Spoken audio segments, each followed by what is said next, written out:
I'm not really impressed by Disney Plus's short collection of MCU shows. I don't think any of these shows are bad per se, but from what I've watched, these shows are great at establishing exciting characters and interesting environments, but they don't end up going very far with them. I would often find myself getting extremely invested in whatever was happening by the third episode, and then finishing the series and wondering where all of that intrigue and excitement had gone.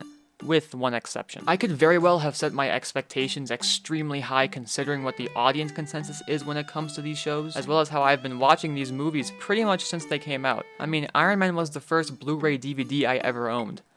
That's a weird sentence to say now. But considering how this franchise has been around for over a decade and has 9 films that have made over $1 billion, I think it's okay if my expectations have grown with this film series. Hey, my name's Alex, and today I'm going to be discussing the MCU shows WandaVision, The Falcon and the Winter Soldier, as well as Loki, and discussing why those shows may or may not work, and how I think they could be improved. I'll also be discussing the finales of each show to highlight my problems with them, because even a great series with a bad finale can be seen as mediocre. So given that, spoilers ahead. Anyway, let's check out the first MCU show called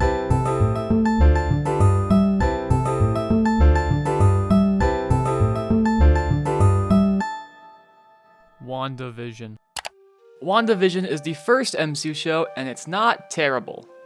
It's actually pretty good. This show had me hooked in the first 2 episodes because it was just so weird. An MCU title that's being portrayed through sitcoms? Well, wow, that's actually pretty original. Having a show where the aspect ratio and color directly contribute to the story is a really cool idea, especially for a Marvel product. And since the show is a mystery, we see hints as to what's happening, but never a full explanation as to what is actually going on. Those little scenes where things are just slightly out of place are extremely unsettling, which make the story a lot more interesting.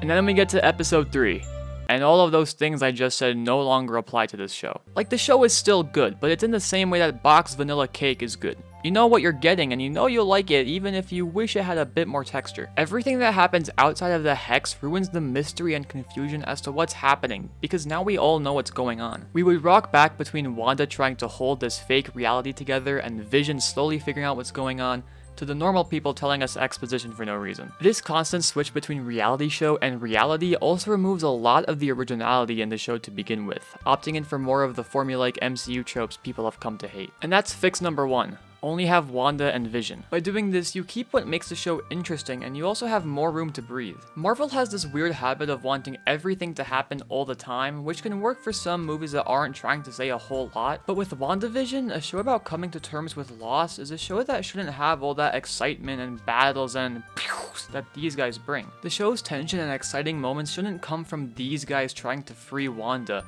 but should come from Wanda seeing her world collapse inward because of her. With this change, you now have a lot more room to build on your characters and expand your mystery. Imagine this: rather than jumping back and forth between Wanda and Vision and the normal people, you jump between Wanda and Vision. Wanda's trying to live a normal life without much magic, but she's constantly having to change things that don't fit. Whether it's color appearing in the first episode or a more modern TV replacing her old box-looking one, you see her having to change these things without anyone noticing and trying to keep her life completely normal. And when you're with Vision, you see him living his life, but you also see him experience the same strange things Wanda does. Maybe everyone in this world laughs at everything a bit too much because they're in a sitcom. Everyone is happy all the time but knows nothing of their past. Watching Vision come to the realization that these strange things are caused by Wanda and then eventually confronting her would make that Norm scene so much more chilling than it already is. It would also make this scene where Vision escapes a lot more intense as well, because we as the audience have no idea what the outside world is like for him yet. Seeing Vision struggle with escaping from Wanda's fake world in order to make sense of everything and instantly being met by these bright lights and this whole response team waiting for him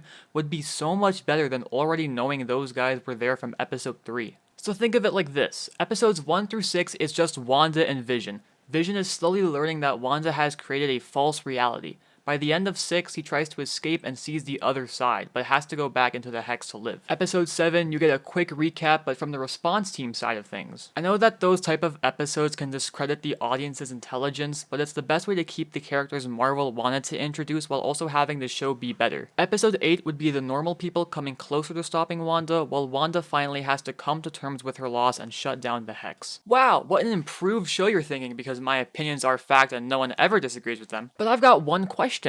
Where's Agatha? Well, Agatha sucks. I really wanted to think of a meaningful way I could keep her so that she could say her exposition about Wanda being able to create something out of nothing, but I just can't. She really feels like she was just tossed in at the last minute so we could have some generic Marvel villain, because this guy wasn't enough already. The first full episode we get with her as the villain ends up being a backstory of Wanda's life, so we don't even get to understand her motivations at all. The best thing I could think of is to have her character act as another Norm, someone who just acts as if everything is fine even if there are some really weird things going on. I know that people were commenting on how Agatha's character was almost always there to keep Wanda in her state of denial so that she could witness her power or something, but I think that could easily be rearranged to have it so that Agatha is acting as Wanda's subconscious, trying to keep her within this reality so she can avoid the hard truth of having lost everything. And of course, there's this show's finale, which highlights my issues really well. You start out with big CGI battle between Wanda and Agatha and also Vision and White Vision. This goes on for around 20 minutes and Agatha tells Wanda how she will never belong or something, I really don't know. Eventually, the fight ends and we get a chance for Wanda and Vision to say goodbye. For about 10 minutes of a 30-minute episode. Considering that the majority of this episode is spent resolving a conflict between Agatha and Wanda that was only established last episode, as opposed to the discourse between Wanda and Vision about the morality of enslaving people so that you can be happy that has been brewing the entire show, it just upsets me a little bit. I get that you can't please everyone and that sometimes you are going to need to have a big crazy battle in the sky with the weirdly thrown in villain, but another show doesn't do that and it's better received than this one. Not to mention, Hayward is also here, who shoots an unarmed black woman? Whoa, dude, that is messed up. Hey, I'm gonna be right back. I'm just gonna go be racist. Aha, now I'm racist. Pow, pow. What the? But again, what was the point of having Agatha if you have this guy who you could use if you really wanted a villain? He's been here since the 3rd episode, which gives you enough time to flesh him out as a cool character rather than throwing him away because you found a cool new toy. And not to nitpick, but there's also this line, which is really stupid. Runes. In a given space. Only the witch who cast them can use her magic. I get she's talking to us, but we already know this info. We saw it in the last episode. It wouldn't make sense that she's telling that to Agatha either because she also knows it. She could be telling it to Vision, but I don't think he can hear her from down there. It's an example of the series telling us rather than showing us, which it does a lot through the usage of the normal people. Not including this line or the normal people actually make the show a lot better because it allows you as the audience to figure things out on your own, which makes watching it a lot more fun. I was fairly critical of this show, but I don't think it's bad. I think it just has some wasted potential. All in all, it's like a 6 or 7 out of 10 for me. I'm really very excited for this next show though. I wonder what it could be called.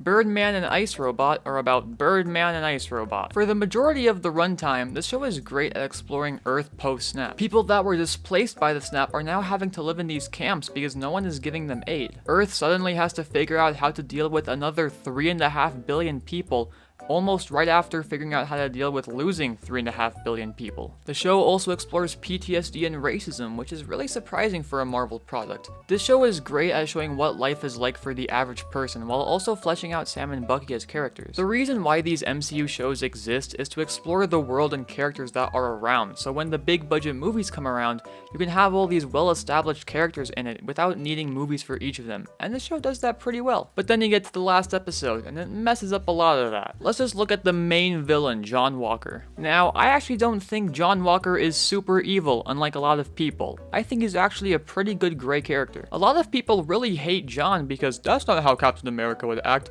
Why aren't you exactly like Steve Rogers? Frowny face.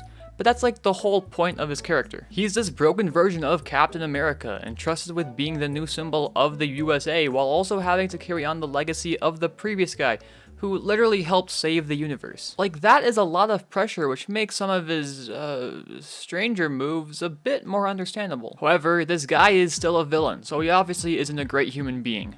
Hence why...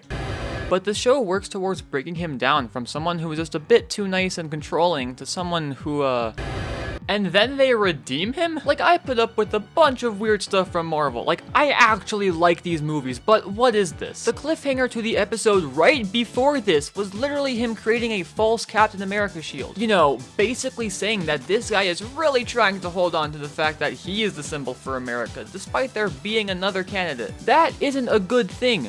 And now you expect us to believe that he is redeemed? No, this is bad character decision number 1. Carly Morgenthau wants to help people who have been affected by the blip and aren't receiving aid, but does it by stealing a super serum. Wow, that sounds like a cool villain that could potentially have some interesting moments of understanding with our protagonist. Maybe make them believe that the system which they work for isn't actually as good as it is. I wonder how she goes about helping these people. Why does she do this? I'm sorry, but in no world is blowing up a building going to help your cause at all. That's like me committing murder so I could go on the news and say, guys, don't murder people. And if it was just in this one episode, I would be kind of upset, but the issue is that it's not. It happens throughout the entire season. The writers want you to empathize with Carly because really she is trying to help, but it becomes hard to empathize with people who blow up buildings and murder people for the sake of attention. What's worse is that Sam Wilson ends up agreeing with her. There's this scene before Carly goes completely insane where Sam tries to reason with her, and I like this scene. It slows down the pace and gives our characters a moment to discuss their problems and why they do what they do. Similar to the finale of a different show. But even after this happens and Carly goes and commits terrorism, Sam still thinks she was just a misguided teenager. He literally says something like, "This child is dead now, because of you, Governor. If only you did something sooner so she wasn't forced to blow up that building." There really could have been something here too, which I will talk about soon, but for now, bad character decision number 2. So, how do we fix these characters?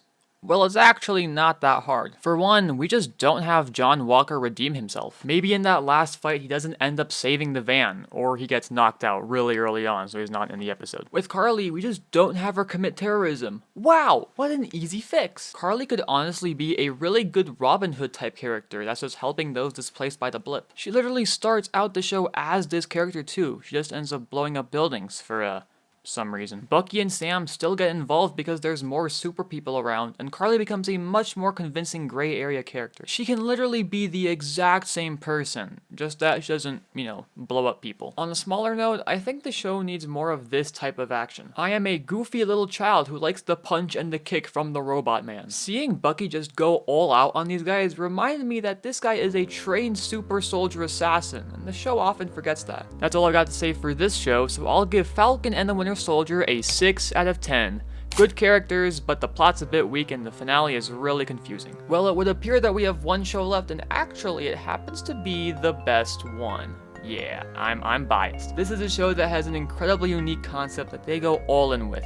Characters that don't randomly make weird decisions and have a good amount of depth to them. I am, of course, talking about...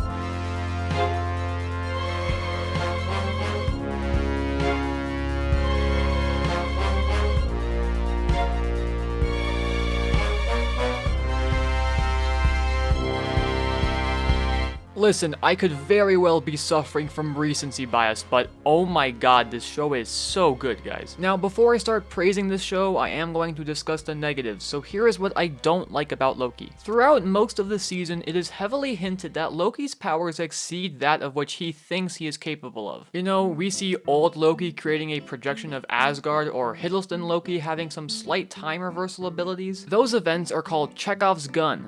Or Chekhov's guns, I guess. The rule of Chekhov's gun is that if there is a reoccurring item or element within a production, then said item or element must be used. For instance, if you keep seeing a gun pop up in a show, then that gun's probably going to be fired at some point. Despite all of these nods to Loki's power, we never actually see Loki himself do anything crazy in the last episode. Now, this is the only MCU show to have a confirmed second season, so it could very well pop up then, but it is kind of weird that it doesn't show up this season. And that's about it. That's the biggest problem I have with the show, which is saying a lot considering the issues I had with the last two. Anyway, now it's time for the good stuff. A huge critique of Marvel is that despite having access to these weird environments and weird storylines, they are still defaulting to making movies about normal people punching and kicking each other, and that kind of action and scenes are getting repetitive. Overall, the movies can be predictable at times, which isn't a bad thing. Predictable movies can be fun to watch. I mean, we all knew how Titanic was going to end, and that movie's doing pretty well. But it does mean that when a movie is really weird and original, that movie will be received a lot better than the others. A show about a guy living outside of the timeline and working with other versions of himself to figure out who is in charge of said timeline is just so interesting. Like, dude, this is great. Exploring a world and seeing the rules of time travel and who all of these time people are and why they do what they do is so cool because it's a much wider variety of people and environments. I was also never able to guess where the show was going. By the first episode, you think, oh, so Loki's going to have to hunt down his variant. That's pretty simple. Then episode 3 comes around, and you're like, oh wow, they are going to die. Huh. Then episode 4 comes around, and you're like, oh wow, the timekeepers aren't real. So who's really in charge? Then you get to episode 6, and you find out that it's just some guy. Then some less important stuff happens, but it's just really cool. This show really focuses on fleshing out characters and expanding the Marvel universe beyond what it already is, and I love it. I know that a lot of people really wanted a spin-off show with Jimmy Woo, which is fine, and I'd really like one too, but when the side characters from this show are just so much more detailed and have actual arcs as well, it's just insane. I think Loki's small cast really works in its favor, and it's something that I hope these shows adopt as well. Because of the smaller cast, you're able to build a more meaningful relationship with these few characters because you're spending more time around them. This show's got maybe 4 to 5 characters in each episode, 2 to 3 of which are side characters. In some episodes, you really only spend time with 1 or 2 of them, which gives them a lot more room for character building, and I love it. In contrast, you've got WandaVision, which tries to juggle like 5 or 6 characters in the A plot and another 4 in the B plot. You could be working with 10 characters in just 1 episode, and that does not give you enough time to get invested in any of these guys. Kang, who we only get 1 episode with, is a better villain than Agatha or Carly, who we almost see the entire season because of this fact. Anyway, it's time to discuss the finale of this show, and why it's so good in contrast to shows like WandaVision or Birdman and Ice Robot. And that is for the pure fact that this show favors character over spectacle. It would have been so easy for the writers to just create Kang as a bad guy who's evil and wants to rule the timeline, making our Loki's eventual victory all happy and aww. We could have had a big CGI battle with explosions and lasers and pew! But we don't. Instead, we spend a lot of time with just these two talking to Kang about why he does what he does. And honestly, it's really understandable. Kang has seen and experienced the multiversal war and seen how innocent people and universes have been destroyed just because the multiverse existed. He wants to prevent that from happening ever again. Having a villain who's just trying to do what he thinks is right for the universe is such a great contrast to Sylvie and Loki, because every single one of them just want what they think is best for everyone. Sylvie was abducted from the sacred timeline as a child for seemingly no reason. She was sentenced to be killed because she posed a threat to the entire universe for being a kid. So she wants to make sure that no one is ever affected by the TVA in this way again. And of course Loki, someone who has only spent the past few weeks at most living in the TVA, working his way up to meeting He Who Remains. While he is definitely angry about being taken out of the timeline, he would rather have one safe universe than no universe at all. But because no one person can decide what is the right option for everyone, there can never truly be a winner. Which is why even after Sylvie has completed what she has wanted to for the last thousands of years, even she falls to the ground in defeat, because even now she's not sure. Loki has been told the entire season that no matter what, his sole purpose is to cause pain and destruction, that he will always be alone. And even when she tries to do good, she still manages to cause destruction while pushing away those who care most about her. This show managed to turn one of the characters, who is pretty much known as the guy who will always betray you until he decides to be nice and then dies, to a character who has to learn to come to terms with who he really is and learn to love himself. Loki's a good show. 9 out of 10.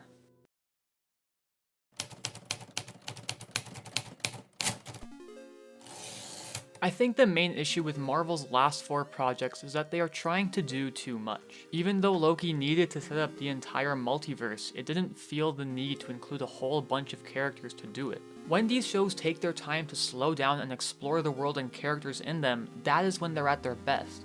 Not when they're flying through helicopters or fighting evil witches in the sky. I mentioned this during my Loki breakdown, but these shows really do prefer to have spectacle over character. And having an insane spectacle can be fine. I mean, clearly it works, but you can only have those sequences when you have properly fleshed out characters. Endgame can afford to spend the last hour of its movie as a big alien fight sequence because we have spent years with not just our heroes, but also our villain and building each of them up to be what they are now. I am just not very interested in this fight scene between Agatha and Wanda because I do not care about Agatha at all. I don't care what happens to Carly because she never made me care about her. And I also don't care about this guy. I am all for having 2 or more villains, but you have got to make them work. But it's not just the villains, these shows have this weird thing where they sometimes don't even feel like shows. Again, apart from Loki, because that's my Citizen Kane of MCU shows, these shows near the end didn't feel like shows but just advertisements for newer MCU projects. And it's because they've introduced so many new characters or ideas throughout the series and haven't actually wrapped them up,